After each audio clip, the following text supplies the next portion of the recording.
Boy, does that ever freeze fast.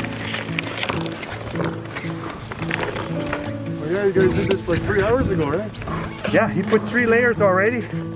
Now we're going to put another one. We may as well just continue doing a whole flood. Yeah, why not?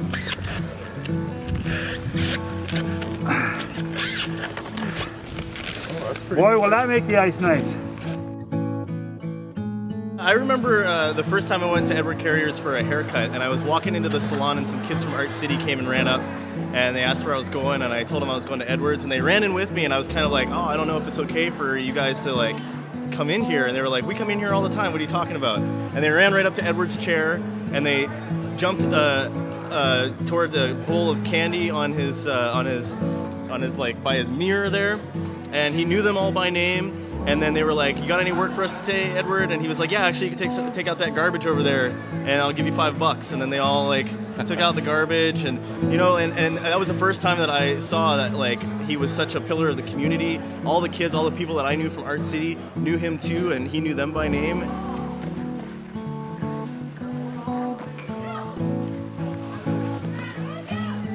Actually, it was, I can't even remember the year, but anyways, I was driving home Christmas Eve, and as I was driving by the rink, there was somebody had shoveled off a little bit of the rink, and there was a little patch of ice in the middle, and they were trying to skate, and it just looked pathetic. Like, I just felt terrible that here are these kids. I mean, they didn't even have shovels, but they were out there and they were trying to play, and nobody around. It was just kind of an awful feeling. And I thought, well, let's clean it up. That's when I ended up meeting with, going over to talk to Spatch. Well, we got to do something. Like, this looks terrible out here. So we just decided, clean it up, and got Spatch to open up the ice shed, or the pump house, I guess. I don't know what you call it, but where we get the water from, and realized, my God, there's a hose there, everything is there. This is an easy job. And so Wayne actually was there that first year, and myself, and we just started. You know, we had the shovel, kept flooding it every year, and we still, of course, do that. So I appreciate the fact that, you know, they realize that we are doing something, and they do want to encourage that kind of to motivate other people. No, I mean, not just me. I don't need an award. I don't need the rink named after me, but I would love to see someone else pick up and keep the thing going.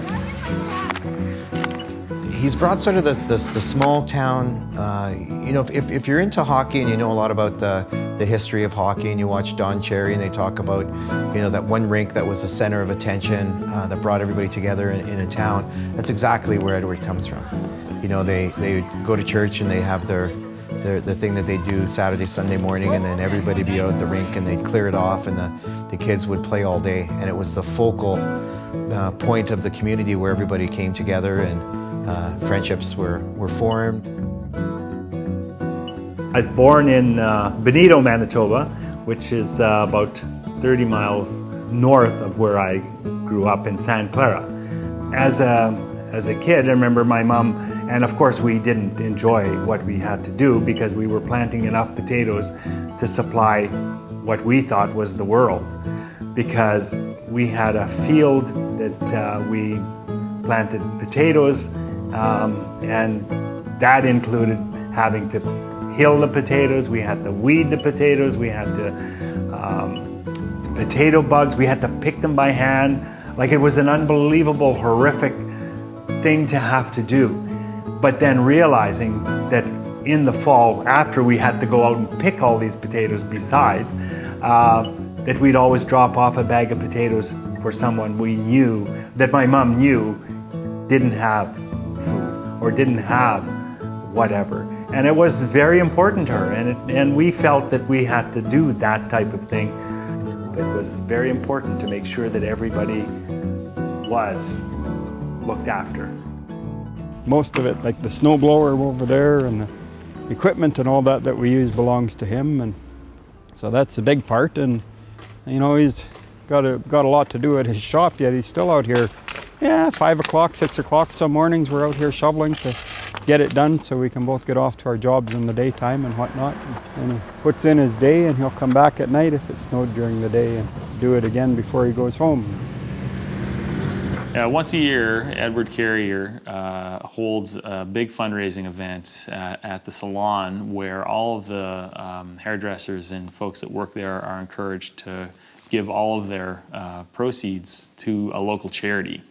And a couple of years ago, we have a program, it's a very successful program, but it is funding based, and it's called the Good Food Club. And Edward funded us at a time when we were going to close our doors if we didn't get a little bit of money. And he donated very generously to our program and kept it running. And now the program since that time, since we got that injection of money from Edward and from a few other really kind funders, we've been able to blow the program up, and it's about 3 or 4 times the size of what it was then. So it desperately was needed, and Edward stepped in to fill that void, which he often does in this neighborhood. I know he's given money in recent years to the West Central Women's Resource Center. He's given money to Art City. And he's just the kind of guy, I think, that genuinely cares about the neighborhood and puts his money where his mouth is. He's a leader in the neighborhood, both in terms of his hairstyle and in terms of his philanthropy and kindness.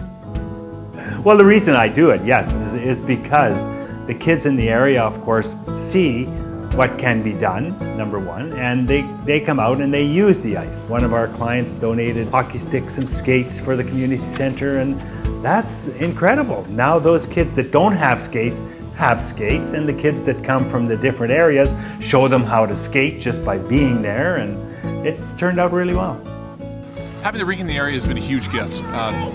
With the winter being around and having our young kids, it's a great place to have our kids out. They're out a couple times a week, just skating, enjoying it, playing a lot with the neighborhood kids.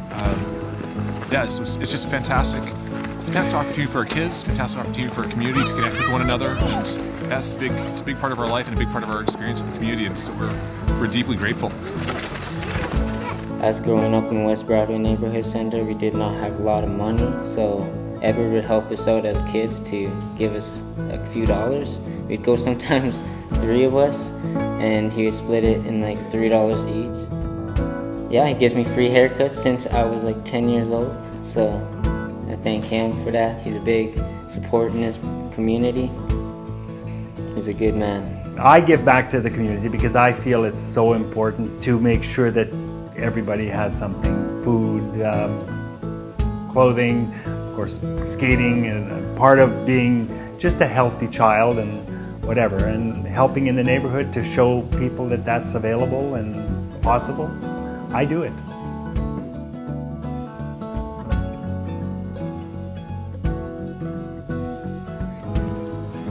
Mitt warmers for serving ice cream.